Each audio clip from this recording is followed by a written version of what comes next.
chemin de vie numéro 4. Bonjour, j'espère que vous allez bien. On est parti pour votre guidance bimensuelle du mois de décembre et janvier. C'est parti. On commence tout de suite avec... Alors attendez, je me rassemble. Avec l'oracle onirique. On va y arriver. Bon, comme vous pouvez l'entendre, j'ai la voix un petit peu cassée. J'espère que ça va aller. Que vous allez quand même m'entendre correctement et que tous les sons sortiront parce que souvent tout ce qui est dans les sons un petit peu qui pourraient être aigus, des fois on les entend pas. Donc j'espère que ça va aller. J'en profite pour remercier toutes les personnes qui ont liké, commenté, partagé mes vidéos. Merci à tous mes abonnés. Et si ce n'est pas déjà fait, n'hésitez pas à aller cliquer pour vous abonner et pourquoi pas activer la cloche pour avoir les dernières informations et vidéos qui sont publiées en temps réel. Allez, c'est parti. Hop. Alors, je vais essayer de décaler mon ventilateur parce que j'ai un peu chaud.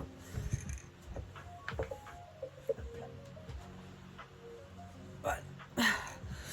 Allez, nous on est à la Réunion et ça y est, l'été commence à s'installer. Donc il fait un petit peu chaud. Bon, alors décidément c'est un truc qui se retrouve sur plusieurs chemins de vie là. Ça doit être les énergies du moment. On a vraiment cette notion en fait de vous libérer d'un carcan familial. On vous a peut-être toujours frustré, obligé à rentrer dans un moule. Vous avez peut-être eu une éducation extrêmement difficile, très autoritaire j'entends. Et on vous dit qu'il va falloir réussir à travailler là-dessus pour gagner en affirmation et en confiance en vous. Vous êtes peut-être tombé sur, malheureusement, une famille où on avait tendance à vous dénigrer, à vous faire passer en ridicule. On a une blessure d'humiliation qui peut être très intense. Et une blessure d'injustice aussi qui pourrait être très forte par rapport à vos frères et sœurs. Ok. Ouais, et j'ai le rejet aussi qui pourrait arriver. Un petit peu comme si... vous étiez un peu le vilain petit canard de la famille et qu'on vous ait toujours fait sentir moins bien, en fait. Vous êtes moins bien que les autres, vous êtes... ouais, c'est lourd, hein. C'est lourd. Pour certains, vous avez comment dire, vous avez réfréné une colère, vous avez encore beaucoup de colère en vous, en fait. Et on vous dit qu'il va falloir la faire sortir. Alors évidemment, on trucide personne, hein. Mais alors, typiquement, vous pourriez faire des sports de combat pour éliminer. D'accord, même si vous n'êtes pas quelqu'un de violent, hein, évidemment. Mais moi, ce que j'aime j'adore les sports de combat. Je suis une dingue de boxe thaï. Voilà, j'aime pas trop la boxe anglaise et j'aime pas le MMA. Par contre, après tout le reste, j'aime beaucoup. J'aime tout ce qui est arts martiaux. Et en fait, souvent dans ces sports violents, le fait qu'il y ait un cadre, déjà, ça rend le sport beau. Hein, parce que si c'était des bagarres de rue, il n'y a rien de beau dans une bagarre, de rue. Mais en fait, le fait de pouvoir exprimer finalement cette violence tout en la maîtrisant, parce qu'on ne fait pas n'importe quoi, on n'est pas là pour blesser les gens avec qui on pratique et tout, mais on a quand même cette notion d'apaisement de la colère, je trouve. Donc on peut vous conseiller ça peut-être. Alors ça peut être autre chose, hein, évidemment. Hein. On est d'accord que si vous avez 70 ans et que vous n'êtes pas hyper en forme, aller faire de la boxe, ça va être compliqué. Peut-être aller plus sur du tai chi ou du qigong, ou voilà, ou qui ne sont pas des sports de combat, enfin, à proprement parler en tout cas, mais plutôt doux et méditatif. Mais on peut vous dire que ça peut être intéressant pour vous d'aller justement vers des sports comme ça, peut-être où vous pouvez un peu lâcher les chevaux, quoi. À la Réunion, on dit larguer, en fait. Larguer, voilà, lâcher un peu le truc parce que ça pourrait vous faire du bien. Bon, allez, avec les oracles d'Isabelle Serre, on va commencer par les vies antérieures, puis la mission de vie. Ensuite, on va aller sur l'oracle du cri des âmes et pour finir, l'oracle de la voix des âmes. Je vous rappelle que tout ce qui est oracle mass market, vous retrouvez les liens Amazon affiliés dans la description. Affilié, ça veut dire que si vous achetez par ces liens-là, Amazon me verse une commission. Ça vous change rien à votre prix, c'est juste que moi, ça m'aide un petit peu au niveau de ma chaîne. Voilà, je suis en parfaite transparence avec vous. Allez, c'est parti, mon kiki. Ouais. Bon, on a cette notion, je pense que pour avoir l'impression, parce que à mon avis ce n'était qu'une impression, pour avoir l'impression d'être aimé au sein de votre famille, je pense qu'il y a eu cette notion de relation sauveur-sauvé. Et c'est quelque chose que vous avez peut-être pu reproduire avec vos relations amoureuses ensuite, à toujours sélectionner des gens bien bourbiers, bien galères, où vous allez être là pour sortir ces gens de la merde. Alors ça peut être financièrement, particulièrement financièrement, mais ça peut être aussi, voilà, vous occuper de gens qui sont, j'ai envie de dire, un peu irrattrapables, quoi. Là aussi, il n'y a pas de méchanceté de ma part, mais souvent, encore une fois, si vous êtes toujours dans le schéma de sauveur, bah forcément, vous avez des gens qui sont toujours dans le schéma de sauver. C'est QFD. Il y a une répétition des schémas qui s'opèrent. On se retrouve, on se sait, hein, j'ai envie de dire. Il y a des blessures comme ça dans l'âme qu'on repère chez les autres très rapidement. Moi, j'ai pour habitude de dire, par exemple, moi, j'ai perdu mon papa, j'avais presque 9 ans. Et bizarrement, dans mon cercle proche amical, quasiment la totalité de mes amis, donc vraiment je parle de mes amis proches, hein, vraiment je pense que c'est d'ailleurs ma famille d'âme, hein, très honnêtement, a perdu leur père, pour la grande majorité. Pour certains, c'est l'abandon d'un père ou d'une mère. Donc voilà, et en fait on se retrouve toujours avec des familles comme ça, monoparentales, subies et pas volontaires en général. Donc voilà, et de même que désormais, maintenant que je me suis échappée d'un PN, je me rends compte qu'autour de moi, j'ai énormément de femmes et d'hommes qui ont vécu avec des pervers narcissiques. Alors, encore une fois, je sais que c'est un mot à la mode et que vous allez me dire « Oui, mais tout le monde n'est pas PN ». Oui, c'est vrai. Mais quand on en a connu un, je peux vous assurer qu'on sait ce que c'est. Avec toute la mesure que ça demande, parce que, voilà, effectivement, c'est pas parce que vous tombez sur un connard que c'est forcément un pervers narcissique, on est d'accord. Mais il y a des mécanismes qui sont typiques, voilà, qu'on retrouve chez tous. Et quand vous discutez avec les gens et qu'ils vous confient et qu'ils vous expliquent ce qu'ils ont vécu, je peux vous assurer qu'il n'y a pas de doute. C'est pas juste un mec un peu con ou une nana un peu conne, méchante ou voilà. Non, c'est le vrai de vrai. Et là, par exemple, j'en ai parlé il y a quelques temps sur une autre de mes guidances, mais je suis montée pour l'anniversaire de ma meilleure amie à Paris là il y a quelques semaines pour lui faire la surprise et tout ça. J'ai retrouvé des gens que j'avais pas vus depuis 20 ans. Enfin voilà, des gens avec qui j'étais au collège et tout ça. Et si vous saviez sur peut-être les 50 personnes qu'il y avait, j'en avais peut-être 15, 20 qui avaient vécu la même chose que moi. Et des fois pire que moi encore. Donc c'est pour vous dire qu'en fait souvent on attire des profils qui nous ressemblent quelque part ou qui sont notre extrême opposé parce qu'on va s'apporter entre guillemets quelqu'un.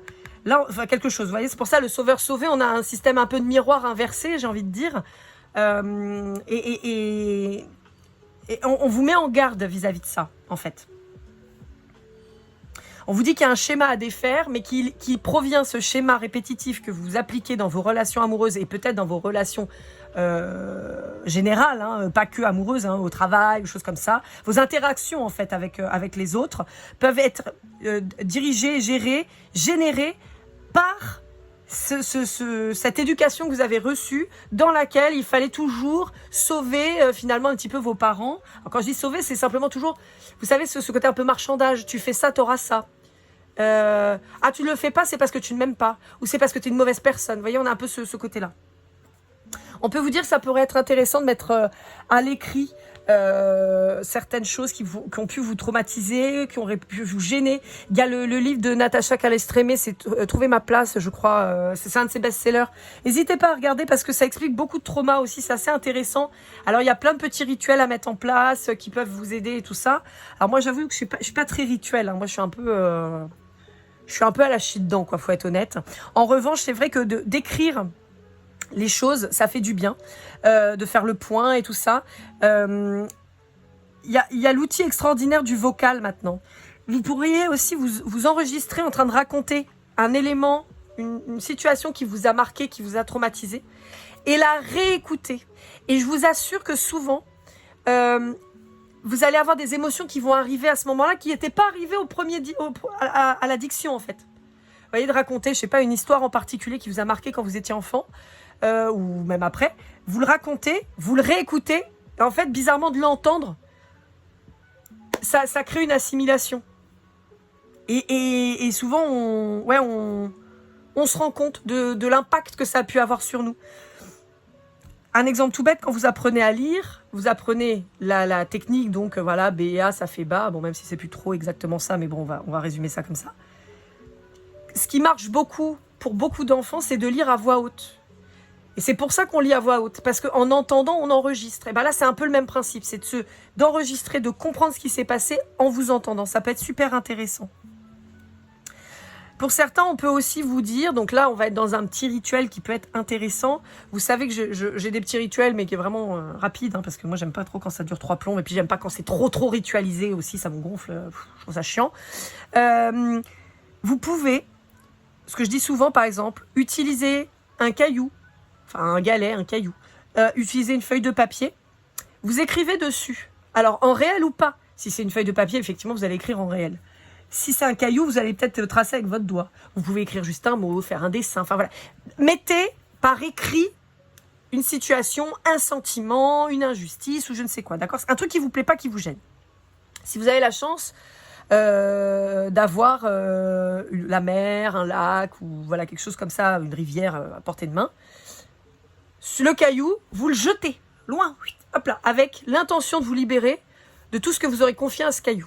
D'accord? Une fois qu'il est sorti, c'est comme le caillou dans votre chaussure. Une fois qu'il est sorti, vous n'allez pas le remettre dedans. C'est le même principe. Vous avez jeté le caillou, l'émotion, elle s'en va avec, le trauma s'en va avec. D'accord? Ça peut aider. Pour le papier, on ne va pas le jeter dans la mer, hein, évidemment, on ne va pas les polluer. En revanche, ce que vous pouvez faire, c'est le brûler. Le brûler ou le mettre dans un verre d'eau et une fois que l'écriture s'est effacée, vous jetez. Vous pouvez jeter à la poubelle, vous pouvez jeter dans les toilettes, vous pouvez, attention de ne pas boucher vos toilettes, vous pouvez aussi le mettre dans un pot de fleurs. Voilà, vous foutez ça dans la terre, bien enfoui, tic tic tic, de toute façon l'écriture a disparu, et ça peut, entre guillemets, aider à créer quelque chose de nouveau et pourquoi pas devenir un engrais pour la plante, par exemple. J'y connais rien en botanique, hein, vous m'excuserez, mais bon voilà. Mais on peut vous dire qu'il y a une notion comme ça importante. Vous pourriez avoir aussi envie de créer des poèmes, créer une histoire simplement que vous aurez envie de faire lire à votre famille, alors pas forcément à ceux qui vous ont un petit peu opprimé, mais à vos générations futures, par exemple. Bon, il y a un contrat d'âme qui ressort. Mais justement, il y a un déséquilibre dans ce contrat d'âme. Il y a aussi une problématique de communication dans ce contrat d'âme. Ouais. Mais il y a un vrai contrat d'âme. Hein. Enfin, je veux dire, vous êtes lié à cette personne. Vous pouvez faire ce que vous voulez. C'est comme ça, quoi. Ouais, on vous a fait beaucoup culpabiliser. Hein. Beaucoup culpabiliser. Hein. Ouais, on peut avoir aussi une... alors, j'ai un message tout particulier qui ne parlera pas à tout le monde, mais on peut avoir aussi, vous savez, une éducation... alors, j'ai pas envie de rentrer dans les clichés, mais... une éducation où, si vous êtes une femme, par exemple, et souvent la première-née, bah, vous êtes occupé de tous les frères et sœurs, vous êtes occupé de la maison. On vous a un peu sacrifié, en fait, vous voyez. En fait, finalement, votre vie, elle a été faite, dès le départ, à vous dévouer aux autres, et en l'occurrence à votre famille, à vos petits frères, vos petites sœurs. Ça fait de vous une personne extraordinaire parce que vous avez un don de vous qui est juste incroyable. Vous êtes souvent substitué à la maman. Donc voilà. Néanmoins, c'était pas votre place, c'était pas votre rôle. C'est pour ça que peut-être que le livre de Natacha Calestrema pourrait être intéressant pour vous de retrouver votre place. Parce que quand on est un enfant, même si on est le plus âgé, on n'est pas là pour essuyer les pots cassés et on n'est pas là pour gérer les autres enfants de nos parents. Alors je sais que culturellement, dans beaucoup de cultures, c'est normal. Dans beaucoup de cultures, c'est ancré, c'est comme ça. Mais néanmoins, bah, ça laisse des traces pour vous, la tradition. Vous voyez ? D'ailleurs, en général, la tradition laisse des traces. Hein. Là, j'ai vu il n'y a pas longtemps sur Instagram ce matin, là, en me levant sur l'excision des femmes par rapport au nombre de vaches, où on va pouvoir les vendre plus cher. Enfin bon, voilà, c'est terrible. Donc voilà. Et donc, c'est pas parce que c'est la tradition, c'est pas comme ça qu'on fait depuis que le monde est monde que c'est une bonne chose, en fait. Loin de là. Donc, il est nécessaire de retrouver votre place pour que vous compreniez que vous n'êtes pas là pour pallier au manquement de certains. Vous n'êtes pas là pour éduquer, élever des membres de votre famille qui ne sont pas dans votre lignée directe. Voilà. Alors évidemment, hein, à part les gens qui ont dû se substituer à la maman parce qu'il y a eu un décès et que vous vous êtes retrouvé orphelin et tout, évidemment. Mais néanmoins, votre place, c'était pas celle-là quand même. Hein. Ouais. Pour certains d'entre vous, vous avez été extrêmement déçus. Extrêmement déçus par votre autre, hein, enfin votre contrat d'âme. On peut être sur quelqu'un qui a fait preuve vraiment de beaucoup de superficialité vers vous. Et vous avez été hyper déçus. On peut dire que vous êtes plongé dans une espèce de nuit noire de l'âme, une espèce de dépression, un burn-out. Donc voilà, tout à l'heure j'avais les échecs professionnels aussi qui étaient en dos de deck. Donc peut-être que ça crée des problématiques aussi quant à votre job. On vous dit que vous pourriez retrouver de la lumière dans les projets créatifs, dans le fait aussi de visualiser votre réussite, parce que vous voyez, après la superficialité, on a le succès et l'abondance. Donc on vous dit qu'il y a du positif qui arrive.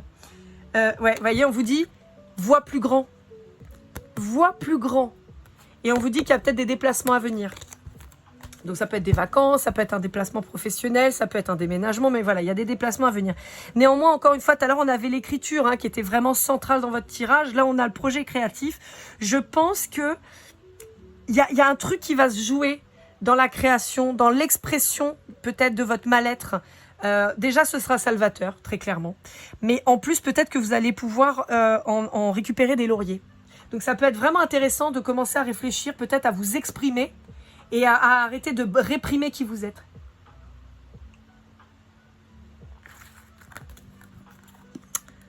Allez, on continue.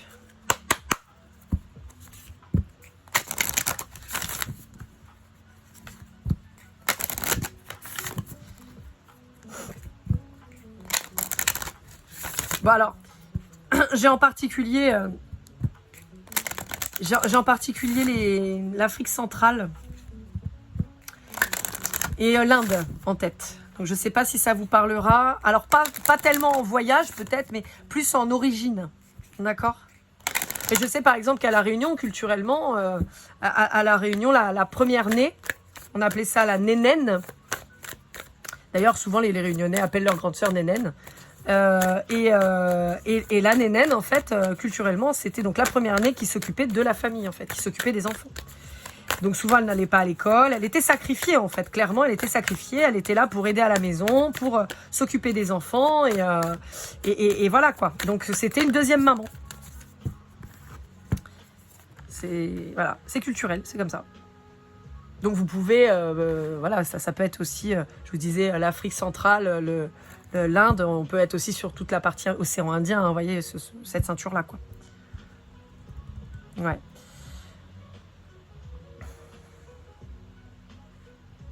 En fait, je vous vois être abusé systématiquement par les gens, en fait. Ils prennent votre gentillesse pour de la faiblesse. Ouais. Vous voyez, on a la blessure d'injustice qui ressort et on a la fuite de soi. Bah oui, parce que quand on s'occupe des autres, on s'occupe pas de soi, on n'a pas le temps. Vous êtes...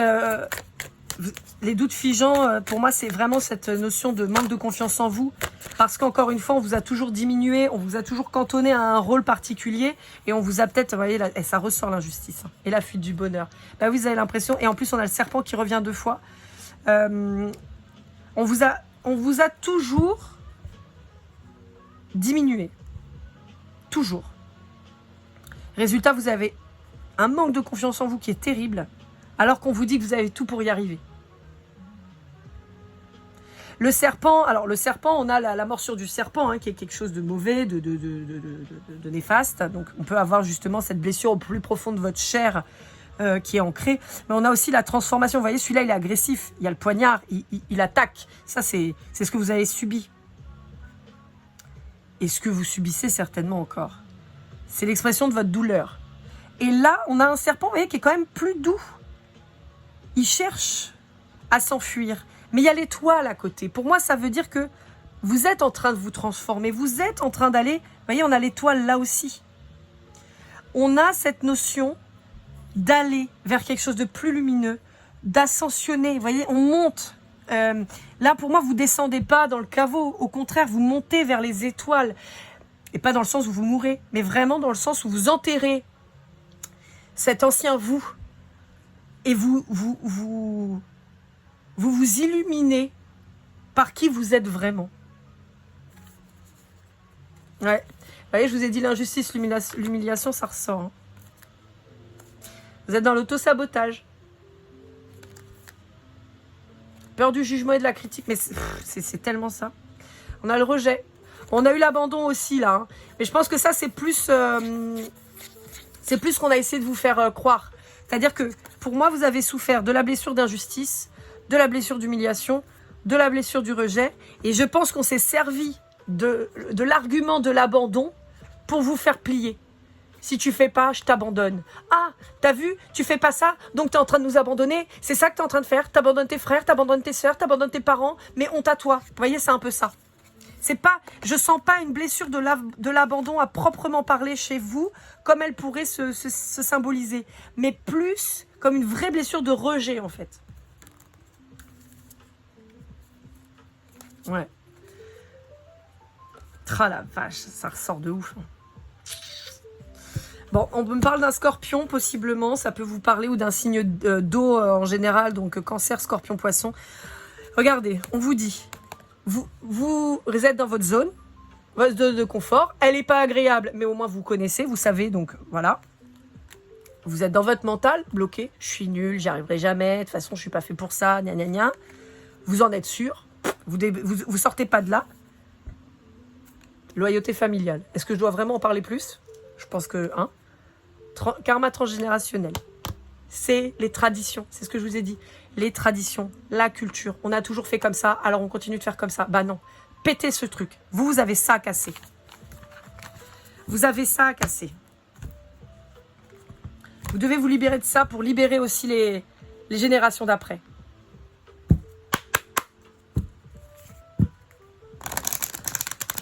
Enfin, vous le savez, hein, sur les guidances du chemin de vie, on est sur quelque chose de plus spirituel et de plus de bien-être, en fait. Hein, c'est pas du coaching, mais voilà, on essaye de comprendre ce qui se passe dans votre vie et ce qui s'y est passé pour avancer. D'accord? On est sur le développement personnel sur le chemin de vie, à mon sens. Hein. On a les tirages généraux, les tirages amoureux, d'ailleurs, pour novembre, qui sont déjà en ligne.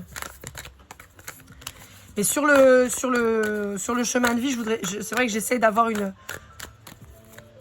orientation plus spirituelle et développement personnel. Alors après, encore une fois, comme vous le savez, moi je pose pas de questions, d'accord? Je laisse les cartes venir, je laisse les informations venir. Donc des fois, on peut avoir de la prédiction pure et dure, voilà. Et dans ces cas-là, je vous donne les messages. Je crois que c'était un peu le cas sur octobre-novembre. Mais voilà, c'est vrai que c'est plus cette dimension-là. D'ailleurs, les jeux que vous voyez, ils sont plus tournés là-dessus, d'ailleurs. Allez, les reproches. Bah oui, tiens. Le serpent encore, toujours, hein, qui ressort. Hein. En fait, c'est assez drôle parce que, pour moi, ça, c'est vous. Vous allez tout le temps vers le bas. Et là, on vous dit, non, il va falloir revêtir ta cape de guerrière ou de guerrier. Et il va falloir avancer, là. Il va falloir aller au combat, là. Là, il va falloir y aller. Alors, mon paquet, c'est coupé, donc on regarde. On a un message livre, donc si vous êtes bélier, ça peut vous parler. On vous parle de vos peurs et de souffrances physiques. Alors, on peut vous parler d'avoir malheureusement vécu de la maltraitance en étant plus jeune, qui aurait laissé de grosses traces chez vous. Alors, on est sur de la maltraitance physique, mais on peut avoir de la maltraitance morale. Hein.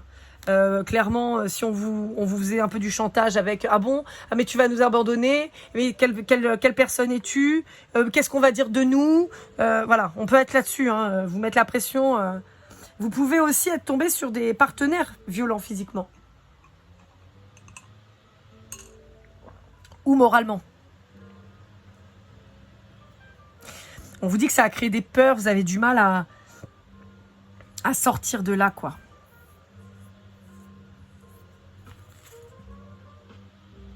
Vous avez toujours refoulé vos émotions. Et voyez, il y a un dépassement karmique à faire là. Alors, le serpent pourrait être une synchronicité pour vous, ou un animal totem. Je sais que moi, quand je me suis retrouvée dans des grands moments de changement de vie, alors moi en plus, je suis une flippée des serpents. C'est vraiment pas mon animal. Je supporte pas les serpents, j'ai horreur de ça. J'en flippe de ouf. Mais, par exemple... Ouais, quand je suis arrivée, on va dire, au pied de ma grande transformation, quand ma vie a commencé à être chamboulée, j'ai eu une expérience assez drôle, faut que je vous raconte. J'ai acheté, sur les conseils de mon oncle, hein, je vous en parle souvent. D'ailleurs, j'ai une petite anecdote, je ferai un short pour vous raconter parce que c'était trop rigolo. Mon oncle m'a parlé d'un système, en fait, il me l'a fait essayer chez lui. Donc, c'est un système de lunettes avec des lumières à LED qui flashent, en fait, et des ondes alpha, tout ça. Et donc, la première fois que je fais ça chez lui. Donc, il m'installe dans son canapé, il me couvre avec un plaid, il me dit, voilà, faut que tu sois détendu, que tu te sentes rassuré et tout. Il me met une musique avec de la flûte indienne d'Inde. Et il me fout ça sur la tronche. Alors moi déjà, je me dis, wow, je vais faire une crise d'épilepsie, c'est quoi ce truc? J'ai jamais fait d'épilepsie, mais c'était tellement perturbant, le son dans les oreilles, les flashs dans les yeux et tout ça. Et puis, il y a un moment, j'ai lâché prise quand même. Parce que je me suis dit, bon, il va pas te mettre en danger, c'est ton oncle, tu peux avoir confiance, tu le sais bien. On est sur des ouvertures spirituelles qui sont pas évidentes et tout ça. Donc, allez, laisse-toi porter. Et donc, pendant quelques minutes... C'est quelque chose qui a dû durer 20 minutes à peu près. Voilà. Mais pendant quelques minutes, je me vois avancer dans la savane et je m'arrête à côté d'un arbre où il y a plus rien. Le truc, c'est vraiment un tronc tout fin, tout petit, quoi. Un truc, voilà. Et en fait, il y a un petit serpent qui me regarde. Et moi, je suis là, je dis, wow, j'aime pas les serpents. Et en fait, il me parle, mais il me parle par la pensée. On communique en télépathie. Et il me dit, ne t'inquiète pas, je vais rien te faire. Je sais que t'as peur, mais il faut que t'ailles le voir. Et je dis, mais qui? Il me dit, bah, lui. Je dis, mais qui? Et en fait, là, il me dit, regarde, il est là. Et je regarde à travers les herbes de la savane. Et en fait, je me retrouve face à un anaconda puissance 42. Le truc, c'est un alien, le machin. Il a un corps qui doit faire 2 mètres de large sur 25 mètres de long. Enfin, un truc, un monstre. Et là, moi, je suis là et il me dit, non, ne bouge pas. N'aie pas peur, ne bouge pas. Et en fait, cet énorme serpent qui est en face de moi se lève et me regarde dans les yeux. Il se lève un peu comme un cobra et il me regarde dans les yeux. Et bizarrement, je n'avais plus peur. Je me suis sentie hyper sereine. Je ne saurais pas vous dire vraiment ce qui a pu se passer à ce moment-là parce que franchement, je n'en sais rien. Mais en tout cas, j'avais plus peur et j'étais sereine. Je pense que c'était une façon de me dire, tu vas vaincre tes peurs, tu vas avancer. C'est une situation qui va être compliquée, mais tu vas y arriver. Voilà. Bon, je vous raconte ça, voilà. Il y a eu d'autres trucs qui sont passés, mais il y a eu ça. Ce qui veut dire que pendant un temps, le serpent était mon animal totem. Il m'annonçait un grand changement dans ma vie, aussi bien réel dans la matière, où voilà, effectivement, j'ai quitté le père de mes enfants, je me suis retrouvée à la rue, ça a été compliqué, il a fallu tout reconstruire et tout ça, mais aussi dans ma chair à moi. Je me suis transformée. J'ai effectué une vraie renaissance. Et la preuve, vous voyez, je fais des trucs que je faisais pas il y a 10 ans. Donc voilà. Donc en fait, peut-être que ce serpent, ça devient votre animal totem, un peu comme moi ça l'a été, pendant une période. C'est pas un animal totem qui va rester, à mon sens, mais plus un protecteur pour le moment, qui vous avertit des dangers, mais de la grande transformation, de la mue qui est en train de se passer. Ouais. On vous dit que c'est important qu'on vous transmette ces informations-là, pour que vous puissiez vous libérer des reproches. Ouais. Vous voyez, l'éducation ressort fort. L'éducation ressort fort. Les peurs aussi. Ouais. Mais on vous dit que c'est un apprentissage. La libération. Ouais.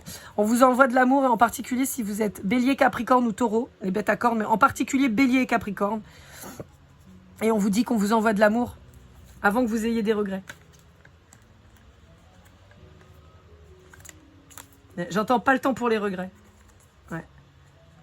On vous dit qu'il faut arrêter de refouler vos émotions. On vous dit qu'il y a une nécessité de faire le calme en vous. Je vous disais tout à l'heure, il y avait la colère qui ressortait. Et on vous dit qu'il y a l'abondance qui arrive.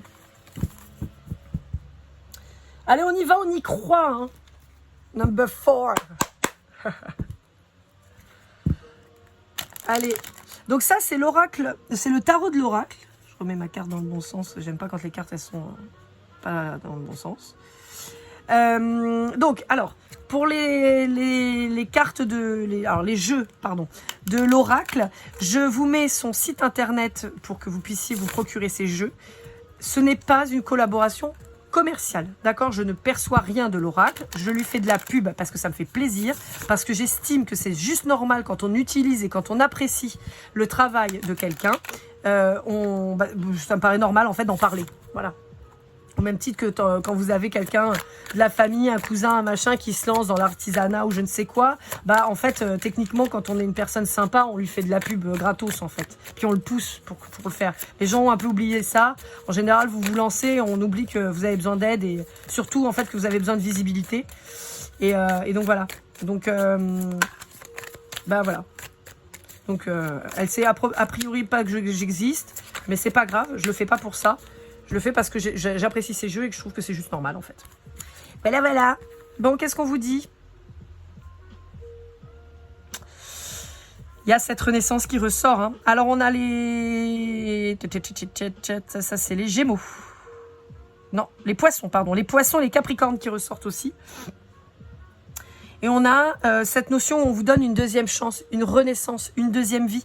Et on vous dit, il est temps de vous exprimer. Il est temps d'être qui vous êtes. Vous voyez, c'est assez rigolo parce que ce messager d'eau, il est entouré de verdure. Vous voyez, c'est un messager d'eau, mais dans la verdure. Donc c'est bien ce que je vous dis. Il est à sa place, même si c'était pas la place dans laquelle on l'attendait à la base. On a voulu... En fait, d'ailleurs, en plus, c'est rigolo parce qu'on a le Poisson et le Capricorne qui sont effectivement des signes d'eau et des signes de terre. Et vous voyez, en fait, c'est comme si ce messager Capricorne... Non, pardon, ce messager Poisson, donc cet élément eau, se retrouvait dans un élément terre, mais la terre et l'eau sont complémentaires. Vous voyez, on crée des choses avec la terre et l'eau. La terre toute seule, l'eau toute seule, on crée moins de trucs. Il y a cette notion-là. Allez, on va voir avec les portes des mondes mystiques de Denise Linn. Alors, c'est en train de couper et débroussailler les herbes vers chez moi. Je ne sais pas si vous entendez. J'espère que vous n'entendez pas trop le rotophile parce que c'est infernal. Mais bon, il faut bien que ça se fasse. Et encore, là, on a de la chance, ça commence un peu plus tard. Des fois, il commence à 6h du matin. Parce qu'à La Réunion, on travaille grand matin. Grand matin, c'est très tôt. Quand toi, tu dis grand matin 8h, non, grand matin, ça peut être 6h30. Donc, voilà. Donc, des fois, à partir de 6h30, ça joue de la soufflette, du rotophile et tout, c'est génial. Enfin, faut que ça se fasse. Hein. Après, je comprends aussi avec les chaleurs qu'on se tape, voilà. Mais baigner dans la joie. Un émerveillement d'enfant remplit ma vie. En réalité, ce que je vois surtout, c'est qu'on vous demande de retrouver cette enfance que vous n'avez pas eue. De retrouver cette légèreté que vous auriez dû vivre et que vous n'avez pas vécue. De lâcher un peu les responsabilités que vous avez pu avoir pour retrouver plus de fun, plus de joie. Voyez, plus de légèreté aussi. Vous avez, ma carte s'est séparée, vous voyez, plongez au fond de vous-même. C'est vraiment ce qu'on vous invite à faire. Ça, c'est message de vos guides de James Van Praagh.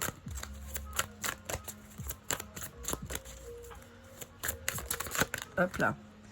Vous avez droit à l'abondance.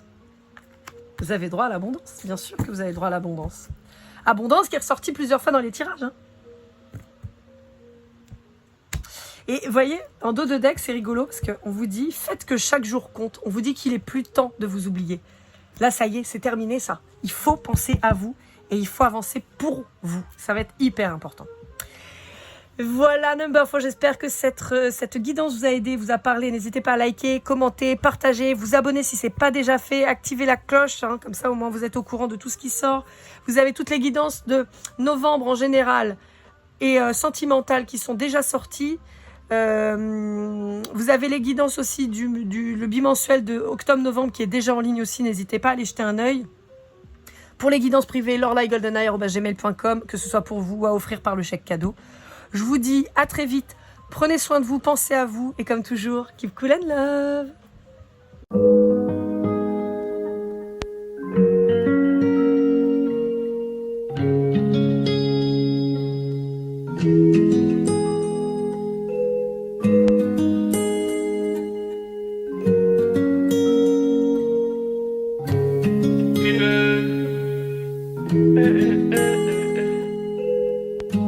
Si je t'ai fait du mal inconsciemment bébé dis-le moi. Au fond de toi je sens le calme avant la tempête. Elle est triste dans son coin, reste dans le doute. Mon frère au fond je sais que t'aimes bien les voyous.